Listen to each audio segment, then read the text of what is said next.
Welcome back to the conversation. Again, I alluded to the story I was reading earlier in the week. This was about our next guest, who she and a friend were out last Sunday for a hike in the Blue Mountain Wilderness area when they found themselves disoriented and lost. Let's talk a little bit about that. Cecilia is on the line with us here this afternoon. And Cecilia Khamate, how are you? Good. How are you, Sheldon? I'm well. I've actually been in the woods and got turned around on my own a number of years ago. It is scary when you only have a cell phone connection and you're not quite sure what else to do. Right. It truly is. Yeah. Tell me what happened last Sunday. And I know it's a fairly long story, but just wondering, what you did to get ready for it and then what happened. So we had planned, we were kind of not in agreement on which destination to take. So she's, Nanyo, my friend, is kind of my family bubble right now. So we meet on Sunday and we go on a drive or we meet up and do stuff. And this time she had suggested Blue Mountain, Birch Cove Wilderness area. And I had suggested Saltwater Marsh Trail because I'd seen a post about it on the Halifax Noise page on Instagram. But we decided to go to Blue Mountain Cove because it was closer, 17 minutes away. So we were properly dressed based on what we thought we were going to experience. So we had the proper footwear, we were warmly dressed, we had food, we had water, and we even had extra food in the car. But we didn't do enough research, and that's pretty much where the trouble started.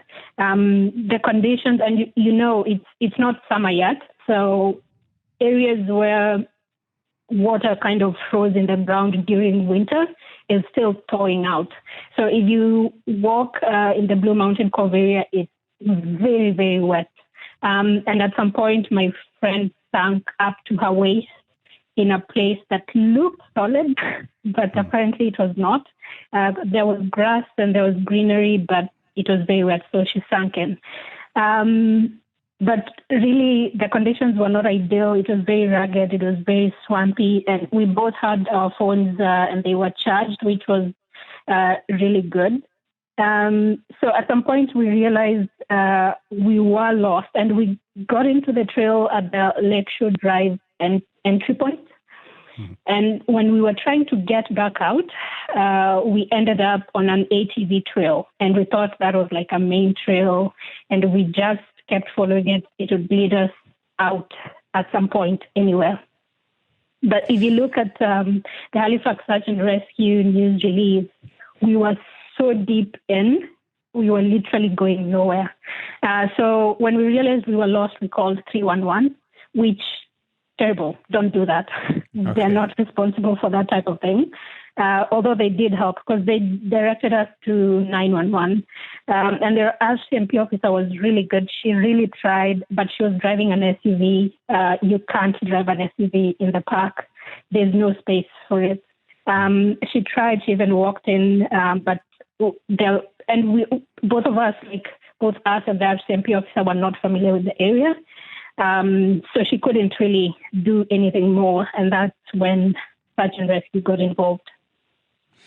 When Search and Rescue became involved, it was probably a bit nervous for you. You were probably a bit nervous waiting to hear back from them. How was it waiting for help? What was that like for you? It was interesting, and in some ways, if you were there, you'd have seen how different our personalities are, my friend and I. Because at some point, she literally just started screaming from frustration, and I started laughing, which is maybe not the most appropriate response. But it was nerve-wracking. But the thing that Blair, who I believe is the head of Halifax Search and Rescue, did was he kept calling every 30 minutes with updates, which was really good because then we knew the people were coming. And the minute we saw the ones who are on foot, we both have terrible eyesight. We wear glasses, but we saw orange stuff coming towards us, and we knew that was them. It was exhilarating. We were so incredibly happy. We're speaking with Cecilia Khamate. And Cecilia, I have someone else I want to bring into the conversation right now. Paul Service is with Halifax Ground Search and Rescue. Paul, thank you for joining us. Hi, good afternoon. Hi, Cecilia. Hi. And I want you to help us understand, Paul, what did these folks do right? Well, this is one case that they did a lot of stuff right from the very beginning. I mean, they planned where they were going. They could have spent a little bit more time, looking at the map before they went in, but they had the stuff that they needed with them when they went in. And they also realized, when they needed help, that they called out for it. And, one point is and she's already brought it up, is 311 versus 911. Search in Nova Scotia is absolutely an emergency. And if you think you need help in the wilderness area, you need to call 911. And that'll start the ball rolling to mobilize resources to come and help you. We're talking to Paul Service from Halifax Ground Search and Rescue, as well as Cecilia Khamate, who was lost in the woods. Cecilia, as you said, perhaps a little more research next time? Oh, my God, yep. I don't think you can ever do too much research. And the funny thing is, I recently went on halifaxtrail.ca, and if you search the Blue Mountain Wilderness area, the first thing that comes up, difficult terrain and navigation. I'm not sure how we missed that, but the information is out there. Well, and Paul, how often are helicopters used in searches in HRM? They're fairly frequently used. It depends on the site that we go in. Blue Mountain is one area where it is great to get in. Their terrain was pretty rugged going, as already was alluded to. It should be noted that we actually had deployed ATV teams in our Argo well ahead of ground pounders, or searchers going in on foot. And that, as was mentioned there, our searchers on foot actually passed by the ATVs and made it in for first contact. So that kind of gives you an idea as to how rough it can be.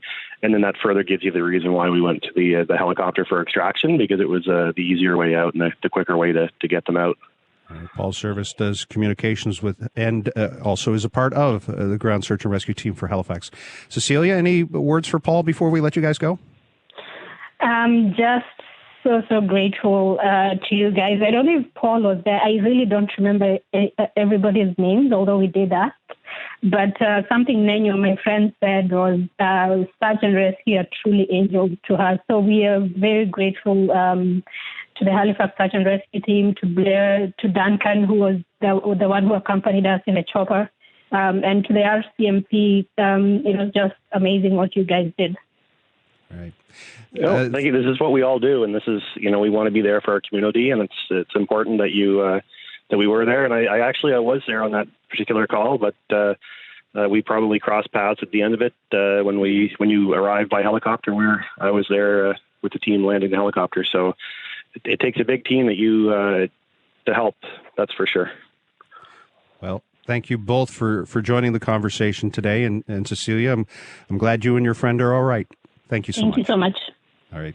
Paul Service and Cecilia Khamate.